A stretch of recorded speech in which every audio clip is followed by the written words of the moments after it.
भजन संहिता 23 में देखेंगे, वहां पे लिखा है कि वो एक अच्छा चरवाहा है। वहां पे लिखा है कि वो किस प्रकार का चरवाहा है। यहाँ पे एक चरवाहे के बारे में, यीशु मसीह के बारे में हमें दिया गया है। दाऊद के भजन में पूरी तरह से बताया कि एक चरवाहे को कैसे होना चाहिए, एक चरवाहा किस प्रकार से अपनी भेड़ों को संभालता है।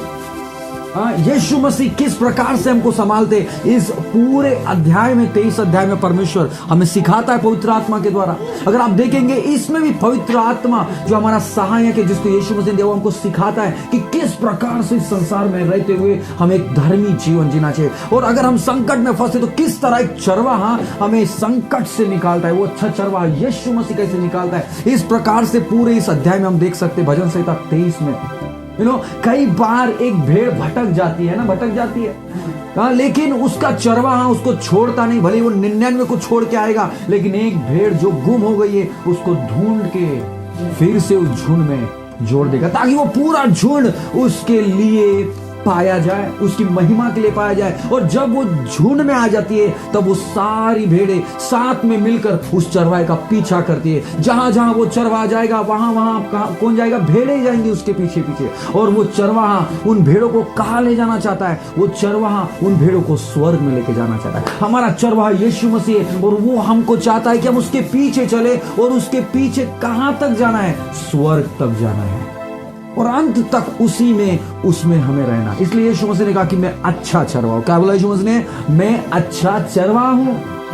क्यों? क्योंकि एक अच्छा चरवाहा अपने भेड़ों के लिए प्राण देता है, अपने भेड़ों को बचाने के लिए सब कुछ करेगा वो, लेकिन बचा के ही दम लेगा। इसलिए बाइबल में लिखा है, मैं यहोवा मेरा चरवाहा है, मुझे कुछ घटी न होगी। जिसका चरवाहा यीशु मसीह बन जाता है उसको किसी भली वस्तु की घटी नहीं होती, क्योंकि उसकी घटियों को पूरा करने के लिए कौन है? उसका चरवाहा उसके साथ है। हमारा यीशु मसीह हमारे साथ हमेशा रहता है। उसने बोला कि मैं तुम्हें कभी ना छोड़ूंगा और कभी ना त्यागूंगा। एक अच्छा चरवाहा अपनी भेड़ों को कभी अकेला नहीं छोड़ता। लेकिन एक मूर्ख चरवाहा क्या करता है?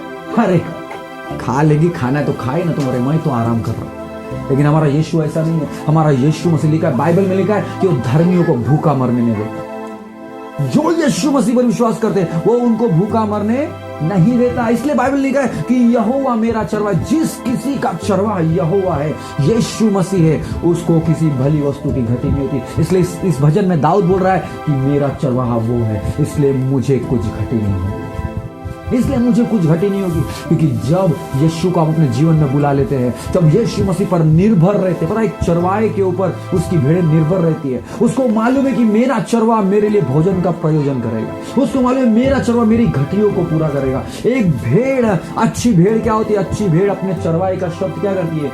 पहचानती है। वो पहचान जाएगी कि आप उसके चरवाहों के नहीं चरवाहो। अगर नहीं होंगे तो भाग जाएगी आपको छोड़ के और अपने चरवाहे को ढूंढना शुरू कर देगी, है ना। और उसको मालूम है कि मेरा चरवाहा ही है जो मेरे लिए प्रयोजन कर सकता है, मेरे लिए उपाय कर सकता है। ये दूसरा चरवाहा मेरे लिए उपाय नहीं करेगा, बस ये मेरा फायदा उठाएगा। उसको मालूम है भेड़ को। इसलिए हमें भी ये पता होना चाहिए कि आपका और मेरा चरवाहा यीशु मसीह है और वही हमारे लिए उपाय कर सकता है और हमारी घटियों को पूरा कर सकता है। और लिखा है वो मुझे हरी हरी चराइयों में बैठाता है। वो वहां मुझे इस स्थान पर, उस स्थान पर बैठाएगा, उस स्थान में लेके जाएगा जहां मेरे लिए सब उपलब्ध होगा। वो आपको स्वर्ग में क्यों लेके जाना चाहता पता है? क्योंकि स्वर्ग में सब उपलब्ध होगा। स्वर्ग में किसी भली वस्तु की घटी नहीं की। स्वर्ग में आपकी कई बात होती है ना, वचन आपको समझ में नहीं आते, कुछ चीजें परमेश्वर की समझ में नहीं आती, वो उसकी भी घटी नहीं होगी। बाइबल में लिखा है जब सर्व सिद्ध आएगा तो अधूरापन मिट जाएगा। अधूरापन नहीं होगा हमारे जीवन में। इसलिए जब चरवाहा हमें हरी हरी चराइयों में बैठाएगा, वो हमारे अधूरेपन को निकालेगा, ताकि हम अपने चरवाहा को और अच्छे से समझे। वो हमें सुखदायी जल के झरने के पास ले चलता है। क्यों? क्योंकि जल के झरने के पास सब अच्छी अच्छी वस्तुएं होती है, सब औषधि होती है, पेड़ होते और वो पेड़ हमेशा क्या रहते? हरे भरे रहते। बाइबल में लिखा है जो पौधा बहते हुए जल के किनारे लगाया गया है वो क्या करता है? हमेशा फलवंत रहता है, हमेशा फल लाता है। परमेश्वर आपको जल के सुखदायी जल के झरने के पास क्यों लेके जाना चाहता है? ताकि आप हमेशा फलवंत रहने पाए, आपके घरों में हमेशा फलवंत पाई जाए, आपके घर में हमेशा, है ना, हमेशा आनंद शांति बनी रहे। लेकिन कई लोगों के जीवन में पता है शांति बनी नहीं रहती है, चंगाई बनी नहीं रहती है, फिर से घटी आ जाएगी, फिर से कमी आ जाएगी, फिर से पाप में गिर जाएंगे। क्यों? क्योंकि आप उस सुखदायी जल के झरने के पास गए ही नहीं हो जहां आपको आपका चरवा लेके जाना चाहता है। हमें यह समझना होगा कि मेरा चरवा मुझे लेके कहा जाना चाहता है। आपका चरवा आपको सुखदायी जल के झरने के पास लेके जाना चाहता है जहां जीवन है। क्या है वहां? जीवन। बाइबल कहती है वहां जीवन है और वहां पे आप हमेशा फ्रूटफुल रहेंगे, मतलब फलवंत रहेंगे। कभी किसी भली वस्तु की घटी नहीं होगी, क्योंकि धर्मी जन जिस क्षेत्र में हाथ डालता है उसमें फलवंतता निकलती है, उसमें प्रॉस्पेरिटी, उसमें संपन्नता निकलती है, उसमें सब कुछ सफल होता है। इसलिए पता है हम खुद को असफल व्यक्ति नहीं कहते, हम खुद को सफल व्यक्ति कहते हैं। क्योंकि पौलुस कहता है, परमेश्वर का एक दास पौलुस कहता है कि मसीह मुझे विजय के उत्सव में लेकर चलता है। कौन से भी उत्सव में लेके चलता है? सफलता के उत्सव में लेके चलता है। सफलता के उत्सव में लेके चलता है। क्यों? क्योंकि वो चाहता है कि तुम सफल हो जाओ, और जीवन जल के झरने के पास ही सफलता पाई जाती है ना। जब आप जीवन जल के झरने के पास रहोगे तभी आप सुखदायी रहोगे, सुख रहोगे, है ना, सुखी रहोगे। नहीं तो क्या होगा? अगर आप जीवन के जल के झरने के पास नहीं जाओगे, जैसा चरवा आपको लेके जाना चाहता है, तो आपके जीवन में सुख नहीं रहेगा, दुख दुख दुख रहेगा, शांति नहीं रहेगी, हाँ, कुड़कुड़ाना रहेगा। काहे हमारे घर में ऐसे परेशानियां होती है?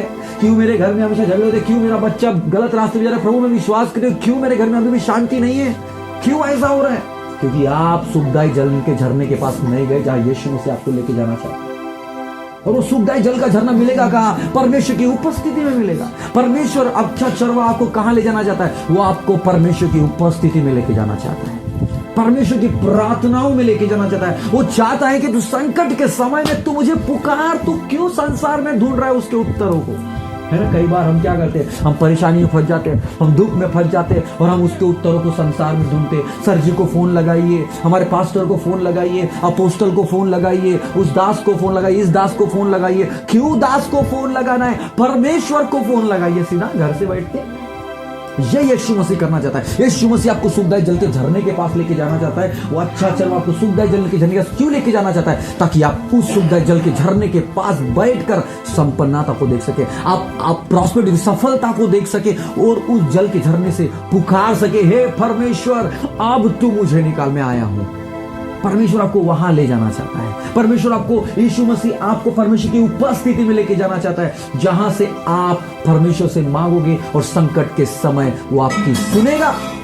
संकट के समय आपकी सुनेगा, और लिखा है जब वो आपकी सुनेगा आपको उत्तर देगा। आपके नाम, आप परमेश्वर के नाम की महिमा करेंगे, वो आपको उत्तरों को देगा। हालेलुया। इसलिए प्रभु यीशु मसीह अच्छा चरवा आपको कहाँ ले जाना चाहता है? हरी हरी चराइयों में ले जाना चाहता है, सुखदायी जल के झरने के पास लेके चलना चाहता है, क्योंकि वो परमेश्वर की उपस्थिति है और वही आनंद की भरपूरी होती है। हालेलुया। क्योंकि पता है जब परमेश्वर की उपस्थिति में जाते हैं हमें सारे उत्तर मिल जाते हैं, हमारे संकट का वो मिल जाता है, आंसर मिल जाता है, हमको उत्तर मिल जाता है कि अब इस संकट से कैसे निकलना है। क्योंकि मैंने स्वर्गीय परमेश्वर को पुकारा संकट के समय, और उसने मेरी सुन ली। अब उसने मेरे जीवन में चमत्कार को किया, तब चमत्कार होगा, तब चमत्कार होगा। हालेलुया।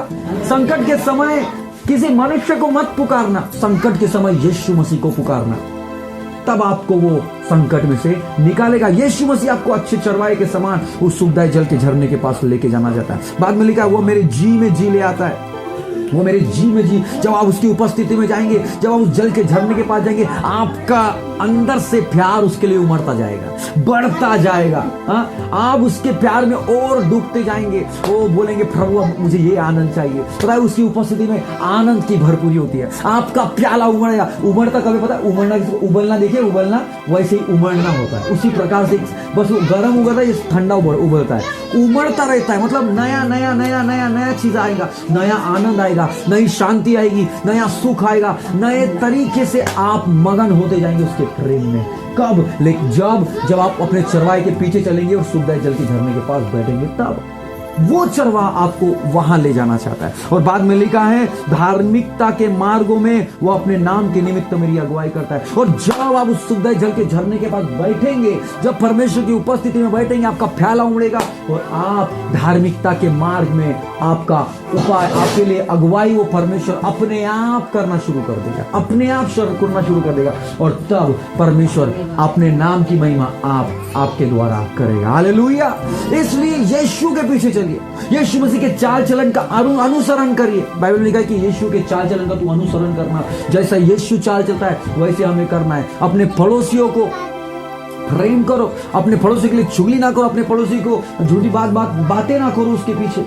हाँ, ये है धार्मिकता का मार्ग। वैसे मार्ग में फिर परमेश्वर आपकी अगुवाई करेगा, आपको बताएगा कि नहीं बेटा, अब नहीं, अब तू इस मार्ग का नहीं है, अब तू ये रास्ते से नहीं, लेकिन तू स्वर्ग के रास्ते से चलने वाला व्यक्ति है। तब परमेश्वर आपको अंतर भेद दिखाएगा, एक फर्क दिखाएगा। तब आप एक अंतर भेद को देख पाएंगे कि ये संसार का है और यीशु का है। जब आपको वो अंतर भेद दिखेगा, जब आपको दोनों में फर्क दिखेगा, तब आपका चुनाव होगा तो आप किसको चुनते हैं। परमेश्वर आपको कई बार आपके जीवन में, प्रतिदिन के जीवन में आपको दिखाएगा क्या सही है क्या गलत है।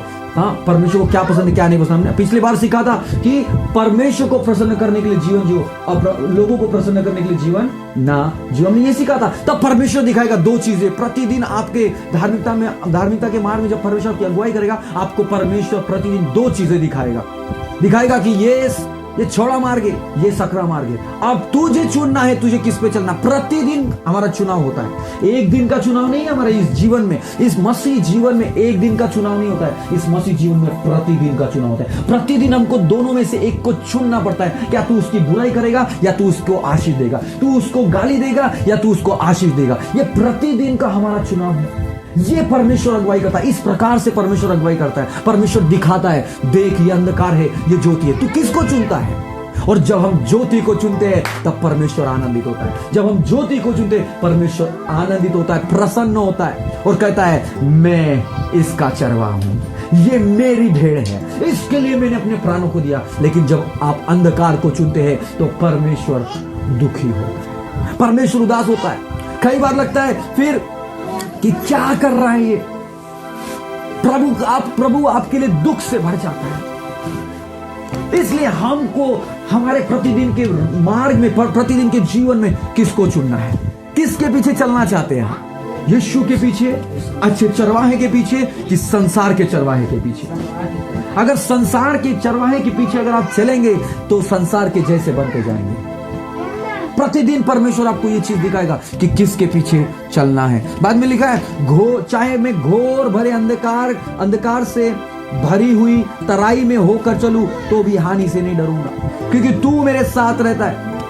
पता है, जब हम अपने दिमाग में ये बैठा लेंगे कि यीशु मसीह मेरे साथ रहता है, मेरा चरवाहा मेरे साथ है, तब आप कितने भी भारी संकट से जाइए, कितने भी भरी क्लेश से जाइए, कितने भी भरी दुख से, कितने भी भरी बीमारी से, कैसे भी जाइए, तब आपको पता रहेगा कि आपके साथ कौन है, मेरा चरवाहा यीशु मसीह है। तब आपको डर नहीं लगेगा। लेकिन आप निडरता से बोल सकते हो उस संकट को, हे संकट मेरा यीशु मेरे साथ है, हे बीमारी मेरा यीशु मेरे साथ है, हे कमी घटी है, गरीबी मेरा यीशु मेरे साथ है, मुझे किसी भली वस्तु की घटी नहीं है, ये अंधकार थोड़े का है, ये अंधकार खत्म हो चुका है, अब मैं अंधकार का नहीं ज्योति का संतान, क्योंकि ज्योति मेरे अंदर रहती है, वो यीशु मसीह मेरा चरवाहा है। वो अंधकार को मिटाने आया है और उसने अंधकार मेरे जीवन से मिटा दिया है। भले मैं इस संसार में, इस अंधकार भरे संसार में चलता हूं, लेकिन मैं अकेला नहीं हूं। मैं हानि से नहीं डरूंगा, मैं किसी चीज से नहीं डरूंगा, क्योंकि परमेश्वर मेरे डर को दूर करता है। परमेश्वर ने मुझे निडर किया है, क्योंकि मेरे साथ जो खड़ा है, जो संसार में उससे बड़ा है। हालेलुया।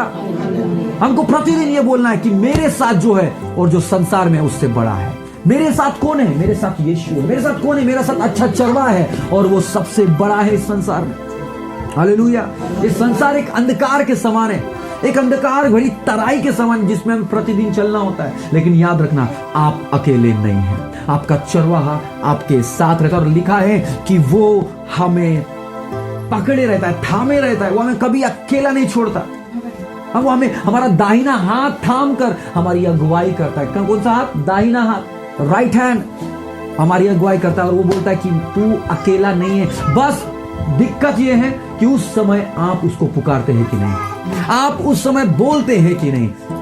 आप उस समय कैसा प्रत्युत्तर दे, आप उस समय आपका रिएक्शन कैसा होता है, तब परमेश्वर आपके लिए वैसा ही करता जाएगा। यदि घोर बड़ा अंधकार है, संकट है, आप बोलते हैं कि यार ये नेगेटिविटी नहीं जाएगी, ये कैसे ठीक होगा कि नहीं होगा, अगर आप ऐसा बोलते तो समस्या ठीक नहीं होगी। लेकिन अगर आप उस परिस्थिति को देख के बोलते हैं नहीं, इसको मेरा परमेश्वर हटा सकता है, ये मेरे परमेश्वर के विरुद्ध में, ये मेरे विरुद्ध में, इसको प्रभु हटा देगा, और जब आप ऐसा बोलेंगे तो परमेश्वर उस परिस्थिति को हटा देगा और उसको बदल देगा। हालेलुया। तब परमेश्वर का चमत्कार आप देखने पाएंगे। चमत्कार देखने के लिए चमत्कार को बोलना पड़ेगा, चमत्कार देखने के लिए चमत्कार को बोलना पड़ेगा, तब आप चमत्कार को देखने पाएंगे। इसलिए अपने जीवन में याद रखिए कि आपका चरवाहा कौन है। अपने जीवन में आपने किसको अपना चरवाहा बनाया, अपने जीवन में आपने अपना सब कुछ किसको बनाया, आप संकट में किसको बुलाते, आपको समझना चाहिए इस बात को। अगर यदि आप यीशु को पुकारने वाले व्यक्ति है इस संसार में, उन दोनों चुनाव में से अगर परमेश्वर के पक्ष का चुनाव आप करते हैं तब परमेश्वर के नाम की महिमा होती है, और जब आप परमेश्वर के पक्ष का चुनाव नहीं करते तब परमेश्वर की महिमा नहीं होती है और परमेश्वर उदास होता है। लेकिन आपके जीवन में आपका चरवाहा कौन है, आपको याद करना है। आपका चरवाहा कौन है, आपको समझना है और उसके अनुसार उसको पुकारना है, तब परमेश्वर आपके जीवन में काम करेगा और आपके जीवन में चमत्कार को आप देखने पाएंगे। इसलिए प्रतिदिन परमेश्वर को बोले, प्रभु तू मेरा चरवाहा है, मुझे किसी भली वस्तु की घटी नहीं होगी। प्रभु तू मेरा चरवाहा है, मुझे किसी भली वस्तु की घटी नहीं होगी। प्रभु अंधकार भरी तराई में से होकर चलूंगा, लेकिन मुझे कुछ हानि नहीं होगी। मेरा कोई बाल बाका नहीं बिगाड़ सकता, क्योंकि मसीह जो मेरा अच्छा चरवाहा है मेरे साथ रहता है, मेरे अंदर रहता है, और वो मेरा दाहिना हाथ थामे हुए रहता है। इसलिए मैं डरूंगा नहीं, वरन खड़ा रहूंगा, क्योंकि यीशु मेरा चरवाहा है और मुझे कुछ घटी नहीं होगी। हालेलुया। इसलिए आज बोलेंगे, प्रभु तू मेरा चरवाहा है। बोले, प्रभु तू मेरा चरवाहा है। अपनी आंखों को बंद करें और प्रार्थना करें, प्रभु को बोलेंगे, प्रभु तू मेरा चरवाहा है और मुझे किसी भली वस्तु की घटी नहीं होगी। प्रभु मैं विश्वास करता हूं कि तू मेरा चरवाहा है, और प्रभु मैं अपना जीवन देता हूं कि तू मेरे जीवन की चरवाही कर। प्रभु तू मुझे मेरे जीवन को चरा परमेश्वर, मुझे सुखदायक जल के झरने के पास ले चल, मुझे हरी हरी चराइयों में बैठा परमेश्वर। ओ प्रभु तू मेरे जीवन का स्वामी बन जा, मेरे जीवन का चरवाहा बन जा प्रभु। ओ प्रभु मैं तुझे अपना चरवाहा के रूप में मैं स्वीकार करता हूं परमेश्वर, मैं तुझे अपने चरवाहा के रूप में स्वीकार करता हूं प्रभु। घोर भरी अंधकार की तराइयों से मैं चलूंगा, लेकिन प्रभु मैं हानि से नहीं डरूंगा। प्रभु मैं हानि से नहीं डरूंगा, क्योंकि मेरे जीवन में भय का आत्मा नहीं है, मेरे जीवन में प्रेम संयम सामर्थ का आत्मा वास करता है। मैं भय नहीं खाऊंगा यीशु मसीह, मैं डरने वाला नहीं हूं प्रभु जी। किसी भी अंधकार की, संकट की, प्रॉब्लम से, बीमारियों से, ना मैं किसी गरीबी से, ना लैकनेस ऑफ मनी, उससे किसी भी चीज से मैं ना डरने वाला हूं, क्योंकि चरवाहा मेरे साथ रहता है। मेरे जीवन का चरवाहा यीशु है, मेरे जीवन का स्वामी यीशु है। प्रभु मैं अपना जीवन आपके हाथों में सौंपता हूं, मैं अपने चरवाहे के सामने, अपने चरवाहे के हाथों में अपने जीवन को देता हूं। धन्यवाद प्रभु इस वचन के। प्रभु ये वचन फलवंत होने पाए लोगों के जीवन में, प्रभु जो बोया गया वो फलवंत होने पाए, भूलने ना पाए प्रभु कोई व्यक्ति। और प्रभु यीशु के नाम में आदर महिमा आप ही को देते पिता, कहते तू बढ़ता जाए और हम घटते जाए। धन्यवाद के साथ प्रार्थना को आपके हाथों में सौंपते हुए यीशु मसीह नासरी के नाम से मांग लेते हैं, आमीन।